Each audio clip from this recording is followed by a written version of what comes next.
पर विशेष व्याख्यान दिए गए। को पीड़ा देने से, दूसरे की चुगली करने से, दूसरे की निंदा करने से, ईर्ष्या करने से, इससे बड़ा कोई पाप नहीं है। और विद्वानों ने वेद वेदांत धर्म दर्शन के बारे में तो बताया से हमने विरोधता नहीं करनी, किसी से छुआछूत नहीं करनी है, बल्कि एक होकर के आगे बढ़ना है। जिस प्रकार में विभाजित थे ही नहीं, विभाजित किया। और भारत पहले उच्च शिखर पर था, तभी उच्च शिखर पर आएगा जब हम अपनी विचारधाराओं को पवित्र, शुद्ध और सात्विक बना करके रखेंगे। सरकार वोट लेने के लिए हमें बेवकूफ बना रही है और हम जाग नहीं रहे, हमें जागना चाहिए। नमस्कार, आप देख रहे हैं दैनिक रुड़की। अभी हम रामनगर चौक स्थित एक होटल में, और आपको बता दें यहाँ पर रुड़की शहर महासम्मेलन रखा गया है। महापुराण को लेकर महासम्मेलन, अखिल भारतीय महापुराण सम्मेलन है। इसमें जो विद्वान लोग यहाँ पर पहुंचे हैं, और जिस तरह से आजकल हम देख रहे हैं भाई न्यूज़ चैनल वगैरह पे, सोशल मीडिया पे, कि सनातन धर्म को लगातार लोग गलत बता रहे हैं। आखिर क्या है सनातन, क्या है इसकी सच्चाई, उसके बारे में बात करेंगे आज। क्या कहना चाहेंगे जिस तरह से यहाँ पर वेद, ये पुराण कोई कथाएं नहीं हैं, ये बहुत सूक्ष्म विज्ञान है जिसको कथाओं के माध्यम से समझाने का प्रयास किया गया है। और आज देश के बड़े बड़े मूर्धन्य विद्वान, जिन्होंने बड़े बड़े ग्रंथ, बड़ी बड़ी पुस्तकें लिखी हैं, बहुत उनका गहरा अध्ययन इस पर है। रमेश सेमवाल जी ने उन सबको इस छोटी सी नगरी में बुलाकर एक बहुत बड़ा कार्य किया है। और आज जब चंद्रयान चंद्रमा पर पहुंचता है तो इसरो के जो चीफ हैं सोमनाथ जी, उन्होंने बड़ा स्पष्ट दुनिया को बताया और ये बोला कि हमने सारी की सारी गणना, सारा का सारा विज्ञान ये वेद, उपनिषद और पुराणों से लिया है। तो ये बहुत बड़ी बात है। और आज हमारा जो वह पौराणिक ज्ञान था, उसको पुनर्जीवित करने के लिए एक महान कार्य ये रुड़की से प्रारंभ हो रहा है। मैं बहुत बहुत शुभकामना और बहुत बहुत आशीर्वाद रमेश सेमवाल जी को देता हूँ। और हम देख रहे हैं आज यहाँ पर आपका दोबारा सम्मेलन रखा गया, वहाँ पुराण सम्मेलन जो था, पुराण महासम्मेलन, क्या कहना चाहेंगे इसको? मेरे आह्वान पर देश के जो मूर्धन्य विद्वान हैं यहाँ पहुंचे हैं। सभी विद्वानों ने वेद वेदांत धर्म दर्शन के बारे में तो बताया पुराणों के बारे में, चाहे मार्कंडेय पुराण हो, अग्नि पुराण हो, वायु पुराण हो, विष्णु पुराण हो, नारद पुराण हो, अग्नि पुराण हो, पुराणों पर विशेष व्याख्यान दिए गए। सभी देश के मूर्धन्य विद्वान आज यहाँ पहुंचे हैं। सबने ज्योतिष मंथन किया। हम शीघ्र मुख्यमंत्री जी से मिलेंगे। और उत्तराखंड में क्योंकि ज्योतिष पीठ है, तो यहाँ पर ज्योतिष पीठ का एक बहुत बड़ा अनुसंधान संस्थान बनाया जाए। भारत में एक ही मात्र ज्योतिष पीठ है बद्रिक आश्रम में, जिसे ज्योतिष पीठ के शंकराचार्य जी भी होते हैं। तो ऐसे हम यहाँ उत्तराखंड से शुरुआत करना चाहते हैं, क्योंकि यहीं पुराण लिखे गए हैं। यहाँ गणेश गुफा है, तो यहाँ गुरुजी क्या कहना चाहेंगे? लगातार हम देख रहे हैं भाई लोग बाग सनातन को गलत बताते हैं, सनातन पे बात उठाते हैं, उनको लेकर आप क्या कहना चाहेंगे? उनको लेके मैं कुछ नहीं कहना चाहता हूं। जब भगवान श्री राम थे तब रावण था, कुंभकर्ण था, और जब भगवान श्री कृष्ण थे तो तब भी कंस था। तो इसलिए राक्षसी मनोवृत्ति हमारे यहाँ तो तमोगुण, रजोगुण, शतोगुण की व्याख्या की गई है। तो उनके बारे में हमें कुछ नहीं कहना है।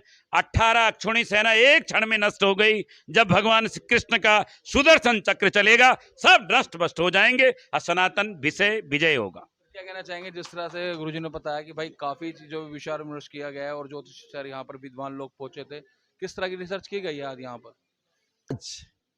मैं तो इन विधर्मियों का बहुत बहुत इन्हें साधुवाद देना चाहूंगा। ये सोए हुए हिंदू जाग गए, ये तो सोए पड़े थे। और मुझे लगता है कि जितना ये चोट करेंगे उतने सोए हुए जागेंगे। वस्तुतः स्थिति ये है कि आज जो पुराण का ये महोत्सव है, 2 लाइनों में 18 पुराणों का मतलब क्या है? तो उन्होंने कहा अष्टादश पुराणेषु व्यासस्य वचनम द्वयम। पापाय, वो कहते परोपकाराय पुण्याय, और पापाय परपीड़िनम। दूसरे को पीड़ा देने से, दूसरे की चुगली करने से, दूसरे की निंदा करने से, ईर्ष्या करने से, इससे बड़ा कोई पाप नहीं है। और पर उपकार करने से बड़ा कोई पुण्य नहीं है। वो कहते हैं हे पार्वती नंदन, ये बताने के लिए मैंने ये 18 पुराणों की रचना की। पुराणों में जीवन का वास्तविक मूल तत्व छिपा हुआ है। और मूल तत्व की जब हम बात करते हैं तो एक बात हमें हमेशा ध्यान रखनी चाहिए कि जब हम लोग इतने उत्कर्ष पे थे, हम वेदों की बात कर रहे थे, तब दूसरे धर्म पैदा भी नहीं हुए थे। दूसरे धर्म जंगली जातियों की तरह, बंदरों की तरह कभी गुफाओं में घूमते थे, कभी पर्वतों पे कूदते थे, उनको पता ही कुछ नहीं था। सिर्फ हम ही हम थे। और ये देश का दुर्भाग्य है कि ये गुलाम रहा 200 वर्षों तक। इन्होंने जब देखा कि हमारे सनातन धर्मों में तो पूरे रहस्य छिपे हुए हैं, चाहे वो विज्ञान के हों, चाहे वो रसायन के हों, और चाहे वो आयुर्वेद के हों, चाहे वो आकाश के अंदर वायुयान की बात, कैसी भी टेक्नोलॉजी हो हमारे पास हो, उन्होंने हमारे ग्रंथ हमें नहीं पढ़ाए। 700 साल तक हमारी 70 साल की जो औलादें हैं, इन्हें मैं वो औलादें कहता हूं जो अपनी जाति और धर्म से बिखरी हुई थी। मैकॉले ने एक ही बात कही थी कि किसी भी देश को अगर बर्बाद करना हो, किसी भी सभ्यता को, तो एक ही काम करो, उनसे उनका लिटरेचर छीन लो। हमारे गुरुकुल खत्म कर दिए, हमारे गोकुल खत्म कर दिए। आप हैरान होंगे, गोकुल इन सब चीजों का जिम्मेदार कौन है सर? ये ध्यान से सुनिए, हम लोग गुलाम हुए, हमारी गैया नष्ट कर दी गई, हमारे वैद्यों को मार दिया गया, और गुरुकुल में वेद पढ़ाया जाता था फ्री, और 14 विद्याएं पढ़ाई जाती थी फ्री, और यूरिया जो मिलता था और जो गोबर होता था ये गऊ का होता था, तो कोई साइड इफेक्ट नहीं होते थे। जो औषधियां होती थी उसमें ताकत होती थी। इन्होंने अपनी मेडिसिन बेची। इनकी मेडिसिन में क्या लिखा हुआ होता है कि ये एक्सपायरी डेट आ गई। आयुर्वेद की औषधि में एक्सपायरी डेट होती ही नहीं। कुछ औषधियां रात को पनपती हैं, कुछ दिन को पनपती हैं। हमारे इस विज्ञान को नष्ट किया गया ताकि हम गुलाम हो।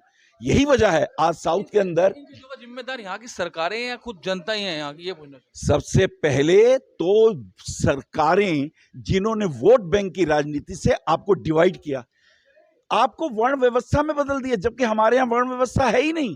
हमारे यहाँ गुण कर्म के अनुसार विभाग बटे होते हैं। हम जातियों में विभाजित थे ही नहीं, विभाजित किया, और असली काम तो अब सरकार कर रही है। अब उसने देखिए उस आरक्षण के नाम पर आपको 4 जातियों में बांट दिया है। अब अगर ब्राह्मण भी, अब देखिए जो शूद्र है, आज जिसको वो शूद्र कह रहे हैं, हमारा शूद्र तो ब्राह्मण हो सकता है, हमारे वाल्मीकि ब्राह्मण हो गए, हमारे वेद व्यास जी ब्राह्मण हो गए। ये वो लोग थे जो कोई मछुआरन से पैदा हो रहा है और वो श्रेष्ठ तक पहुंचे। हमारे यहाँ विश्वामित्र क्षत्रिय थे, वो ब्रह्म ऋषि बन गए। हमारे यहाँ ये व्यवस्था कर्म के आधार पर थी। आज सरकार, अब देखिए उसके अंदर जितने भी जातियां बनाई गई हैं, जो शूद्र है वो शूद्र ही रहेगा, और उसकी बच्चे भी वही रहेंगे, तभी तो उन्हें आरक्षण मिलेगा।